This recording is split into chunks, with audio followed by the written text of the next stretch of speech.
Hello ඉතින් මැනික් bro YouTube channel එකත් එක්ක එකතු වෙන හැමෝටම ආයිබෝවන්. ඉතින් මම අද වීඩියෝ එකෙන් කතා කරන්නේ දියතරිප්පු කියන ජේම්ස් ස්ටෝන් එක ගැන. ඉතින් මෙන්න මේ ජේම්ස් ස්ටෝන් එක මොකක්ද? ඉතින් මේක පතල් කර්මාන්තයෙන් බහුල වශයෙන්ම හම්බ වෙන ජේම්ස් ස්ටෝන් එකක්. ඉතින් මෙන්න මේක ගැන තමයි අද මම කතා කරන්නේ. ඉතින් මෙතන මෙන්න මේ තියෙන්නේ දියතරිප්පු. එතකොට මේ තියෙන්නේ පලිංගුවක්. ඉතින් මේ දෙකේ තියෙන වෙනස මොකක්ද? මේක අඳුරගන්නේ කොහොමද දියතරිප්පු?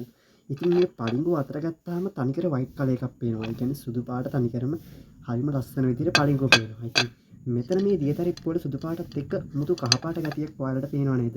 ඉතින් මේවා දියතරිප්පු කියලා ලේසියෙන්ම අඳුරගන්න තියෙන ක්‍රමයක් තමයි ඒක. ඒ වගේම මේකේ තියෙන කැරට් ප්‍රමාණයත් අඩුයි. ලොකු බරකුත් නෑ. ඒ වුණාට දියතරිප්පු වල ගොඩක් රවුම් ඒවා තමයි හම්බෙන්නේ. හරිම ලස්සන ගල් තමයි හම්බ වෙන්නේ. ඉතින් මේ දියතරිප්පු කියන එක හැම පත්‍රකම හම්බ වෙනවා. ඉතින් විකුණන්න නම් බෑ. මොකද මේ ජේම්ස් ස්ටෝන් එක මිලක් පවතින්නේ නෑ ජෙම් මාකට් එකේ. ඉතින් මේක විසිතුරු දේවල් වලට තමයි බහුල වශයෙන් පාවිච්චි කරන්නේ. ඉතින් ගන්නෙ නැහැ මොකකටවත්. විකුණන්න අමාරුයි මේ ජේම්ස් ස්ටෝන් එක. විකුණන්න ඇත්තටම බෑ. ඉතින් දියතරිප්පු ගැන දන්නේ නැත් ඇති. ඒ වගේම නොදන්න ඇත් ඇති. ඉතින් දියතරිප්පු කියන්නේ මෙන්න මේ ජේම්ස් ස්ටෝන් එක. ඉතින් මේක දියතරිප්පුවක්. ඉතින් මේ දියතරිප්පුවේ පිපිලා වගේ තියෙන වතුර ගැහුනම තවත් චුට්ටක් සුදු පාට එනවා මේකේ. ඉතින් දැන් මේක නිකන් පිපිලා වගේ ගතියක් පේන්නේ. මේ දියතරිප්පුවේ වතුර නැහැ. මම වතුර ගාලා නැහැනේ. ඒ නිසා ඉතින් වතුර ගහන්න නැතුව තමයි මේ වලට පෙන්වන්නේ. ඉතින් මේ තියෙන්නේ පලිංගුවක්. ඉතින් පලිංගුවේ දියතරිප්පුව අතර තියෙන වෙනස තමයි මේ දියතරිප්පුව. ඉතින් මේ තියෙන්නේ පලිංගුව. ඉතින් බලන්න වෙනස කොහොමද කියලා.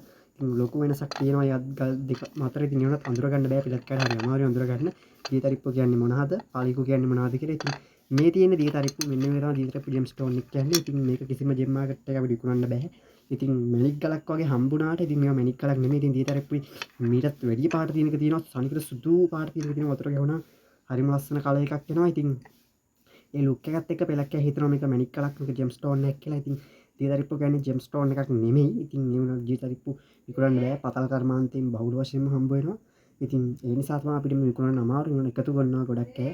ඉතින් වීඩියෝ එක හොඳයි නම් වීඩියෝ එක ෂෙයා කරන්න, ලයික් එකක් දාන්න, කමෙන්ට් එකකුත් දාන්න අමතක කරන්න එපා. ඉතින් ඒ වගේම YouTube channel එක subscribe කරලා තියාගන්න අමතක කරන්න එපා.